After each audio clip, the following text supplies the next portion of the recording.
السلام علیکم ویورز، آج ہم بات کریں گے سلطنت عثمانیہ کے بانی عثمان غازی کی فتوحات کے متعلق۔ عثمان غازی سلطنت عثمانیہ کے بانی اور پہلے حکمران تھے۔ ان کی قیادت میں ایک چھوٹے سے ترک قبیلے نے بازنطینی اور دیگر دشمن قوتوں کے خلاف جنگیں لڑ کر ایک مضبوط ریاست کی بنیاد رکھی، جو بعد میں 3 بر اعظموں پر پھیلی عظیم سلطنت عثمانیہ میں تبدیل ہوئی۔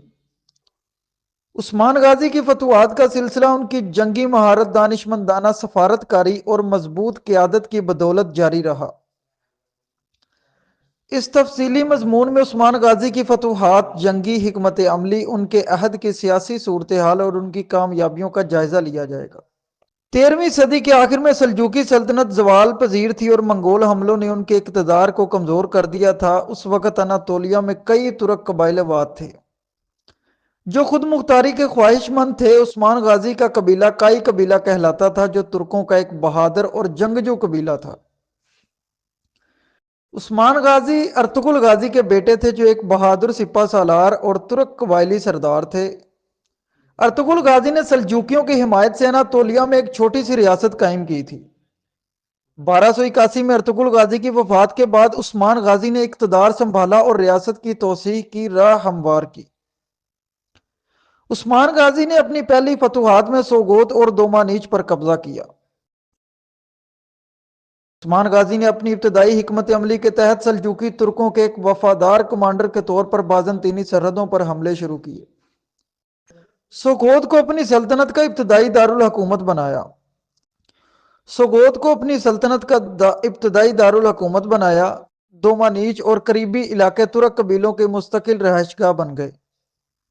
عثمان غازی نے مقامی ترک سرداروں کو اپنے ساتھ ملا کر اپنی طاقت میں اضافہ کیا۔ دوسرے نمبر پر 1299 میں عثمان غازی نے کارا جیسار کی فتح حاصل کی۔ یہ عثمان غازی کی پہلی بڑی فوجی کامیابی تھی۔ کارا جیسار ایک مضبوط قلعہ تھا جو بازنطینی حکمرانوں کے قبضے میں تھا۔ عثمان غازی نے ایک مؤثر فوجی حملے کے ذریعے اس قلعے پر قبضہ کیا۔ یہاں پہلی بار اسلامی خطبہ عثمان غازی کے نام سے پڑھا گیا، جو ایک آزاد اسلامی ریاست کے قیام کی علامت ہوتا تھا۔ تیسرے نمبر پر عثمان غازی نے ینی شہر کی فتح حاصل کی۔ کارا جیسار کی فتح کے بعد عثمان غازی نے ینی شہر پر حملہ کیا، جو ایک اہم تجارتی اور فوجی مرکز تھا۔ ینی شہر کو فتح کرنے کے بعد عثمان غازی نے اسے اپنی ریاست کا نیا دارالحکومت بنایا۔ اس شہر کی فتح نے بازنطینی علاقوں میں مزید پیش قدمی کے دروازے کھول دیے۔ بیلجک قلعہ کی فتح عثمان غازی نے جب حاصل کی، بیلجک ایک اہم بازنطینی شہر تھا جو تجارتی اور دفاعی لحاظ سے نہایت اہمیت رکھتا تھا۔ عثمان غازی نے ایک جنگی چال کے ذریعے اس شہر کو فتح کیا۔ یہاں ایک اسلامی انتظامیہ قائم کی گئی اور مقامی آبادی کو اپنے ساتھ ملا کر شہر کو مستحکم کیا گیا۔ پھر عثمان غازی نے ازنک کا محاصرہ کیا۔ ازنک قدیم نیکیا بازنطینی سلطنت کا ایک بڑا شہر تھا اور اسے فتح کرنا ایک چیلنج تھا۔ عثمان غازی نے اس کا محاصرہ کیا لیکن فتح مکمل نہ کر سکے۔ ان کے بیٹے اورحان غازی نے بعد میں اس شہر کو فتح کیا۔